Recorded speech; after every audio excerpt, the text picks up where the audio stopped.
The Find X5 Pro is Oppo's latest flagship phone, released in April 2022 and retailing at $1,699 here in Singapore.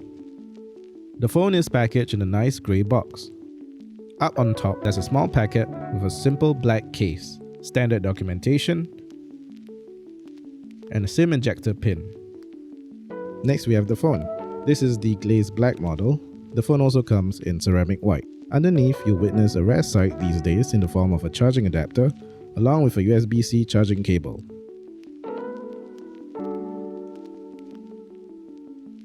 I like the design of this phone. It's simple yet sleek. The back of the phone is made of ceramic and it's a very pleasant design.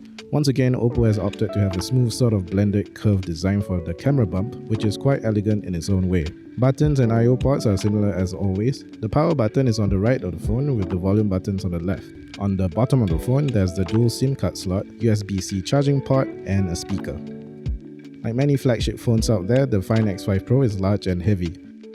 It weighs 218 grams, which is lighter when you compare it to Samsung's S22 Ultra and the iPhone 13 Pro Max.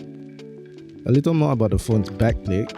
This black one in particular is very susceptible to fingerprints, as you can imagine, so a case would probably fix that, but it is a bit of a shame since the backplate is quite nice to look at.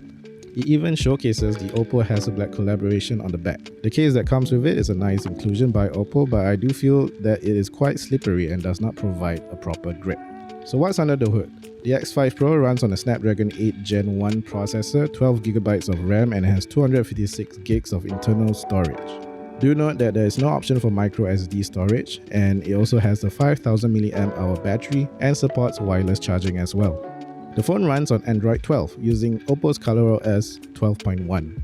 ColorOS brings a ton of customizability to the phone, and I've always enjoyed using it. You can expect Oppo's standard of excellent displays here as well. It's a 6.7-inch LTPO2 AMOLED display with all the good stuff like 120Hz refresh rate, HDR10+, and a billion colors. That's a lot of colors.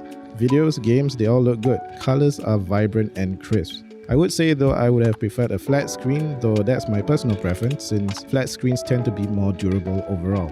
The Find X5 Pro performs well in all aspects of usage. General use is swift and responsive, no issues there. Games run pretty well, I must say. Pokemon Unite ran extremely well, no complaints there. Apex was a smooth experience as well, with no discernible lag.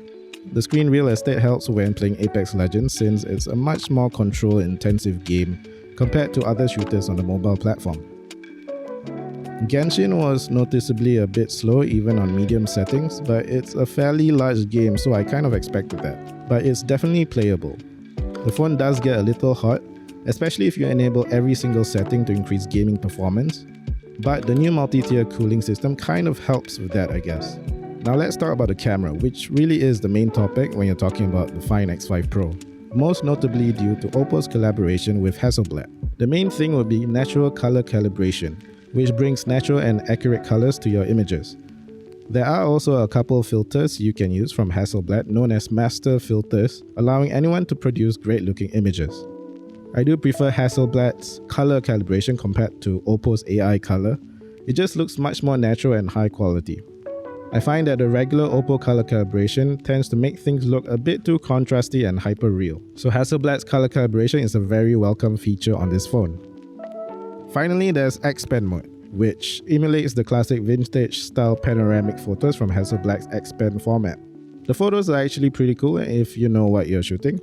It was pretty fun to shoot in this format, and the results you can get from it are quite interesting. Additionally, Oppo has developed their own chip, the Mari Silicon X Imaging NPU, which combined with two additional flagship Sony sensors, it delivers impressive low light performance in both stills and videos. I was quite impressed by the low light performance. Images look amazing, you get so much more light in dark places. I went around Gardens by the Bay to get a couple shots and was not disappointed. The video footage may not be as great as the photos, mainly because of the grain, but I do think it's a good step up compared to a lot of other phones out there. This is great especially since the phone is something you can easily bring around in your pocket anywhere you go.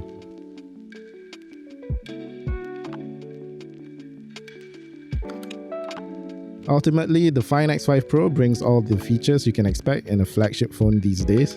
It's stable and provides great performance in all aspects of usage. I am quite impressed with the camera functionality, especially with its performance in low light settings. Images are actually usable and great to look at. The phone is a bit pricey, which is the worst part of it honestly, but nonetheless, it was a great experience overall.